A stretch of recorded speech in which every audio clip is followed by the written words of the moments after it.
Here we go. Not happy about this one. Starz is canceling 4 of its series. Specifically, Heels, Run the World, and Blind Spotting will not get new seasons at the cable network, while the Venery of Samantha Bird, Season 1, is being scrapped before it even aired, which really sucks. Now, Heels, Run the World, and Blind Spotting all recently aired their 2nd season at Starz, while The Venery of Samantha Bird was in production on its 1st season. Now, production was shut down, however, at the onset of the strike. It was reported at the time that only 2 episodes of the 1st season were left to shoot. Now, The Venery of Samantha Bird was to star Catherine Langford from 13 Reasons Why as the title character. Now, per the official logline, Samantha, while visiting family in New England, reconnects with her childhood sweetheart and falls headlong into a seemingly perfect storybook romance. But the couple's picture-perfect love story isn't as sweet as it seems on the surface. And now I guess we'll never fucking know, because we're not going to see it. Now, these are all victims of the strike. There's no doubt about it. Stephen Amell will tell you, because he got in trouble for saying it, but he's right. They weren't allowed to promote these shows. So they weren't out there saying, the new season's out, watch it now, it's an epic season, let me tell you all about it. They weren't allowed to do it. And I'm fucking pissed because Heels is one of the best written, best acted, best directed shows on television right now. It is a gritty, dark drama about the behind-the-scenes world of wrestling, and it's fucking phenomenal. And by the way, the season 2 fucking cliffhanger, what? You can't end it like that. What the fuck? I need to fucking know what's going to happen. You can't end it like that.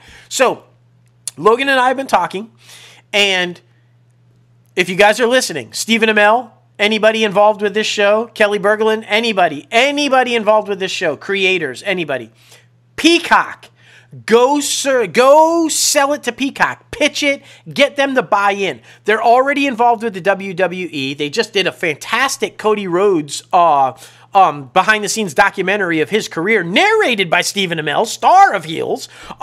They're all in on wrestling. They have a huge wrestling audience built into that streamer. This seems like a no-brainer to me. Just go pitch it to fucking Peacock. Please, Peacock. Please pick this show up. Please pick it up. I personally think it would be a huge hit on Peacock. I really do. I think people would flock to it, and because you've got that built-in audience from the wrestling world already there. They already know who Stephen Amell is. So this just seems like a no-brainer to me. Yeah, man, it's rough. That's for sure, because you're right. It is definitely one of the best ones, and we never, spoiler alert, I really wanted to know if what's his name? The fatherly figure now. Yeah. If he had a heart attack, because you saw him gripping his chest. That's what they were leading to the whole time. I thought that was going to be the cliffhanger. But guess what? Yeah. It's not the fucking cliffhanger. It's not. Maybe it is. Maybe it's Maybe Andy has a heart attack. But there's something else. There's something else. Yeah.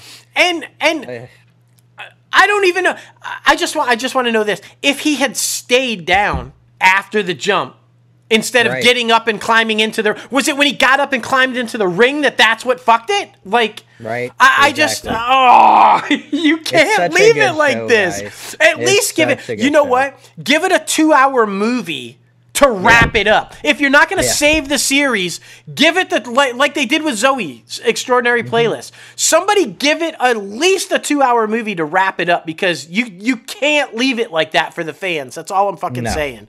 We'll fucking make it. Come on, Steve. We'll make the fucking follow-up. I need to know what the fuck happens. That's all I'm saying. Yes. Exactly.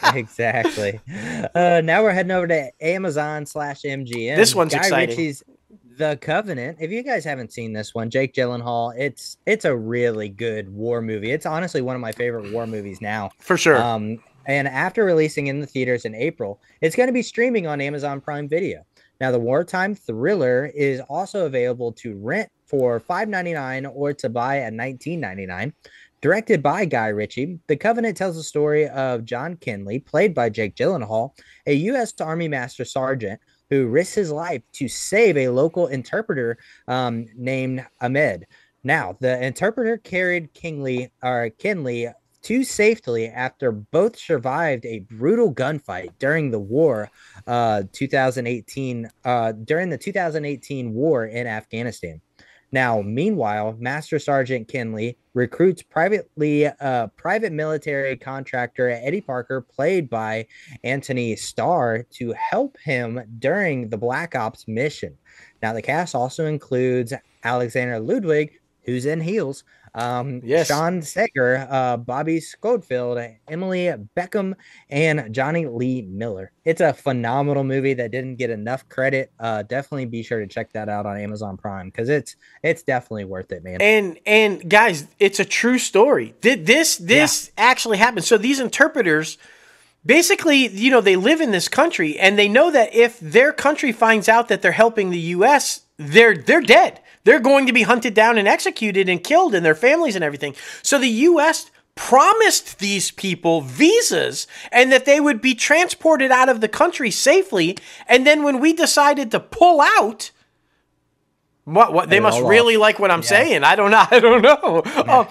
When the U.S. just pulled out unexpectedly, came home, they left those people there. They didn't follow through with that promise of giving them visas. And there are so many of them literally in hiding right now, desperate to stay hidden for sake of their lives. And this movie is all about that, about how the U.S. dropped the ball on getting these people out of there when they risked their lives to help the U.S. during the war. It's fucked up. It's really fucked up. And I highly recommend you watch this movie and learn this story and then say, what the fuck? Get these people visas and get them the fuck out of there. Like, I mean, just when you make a promise, when you're the fucking United States of America and you make a promise, you fucking follow through on the promise. That's all I'm saying. Like, you know, we're the greatest nation in the world, supposedly. We don't fucking walk away from our promises. That's all I'm saying.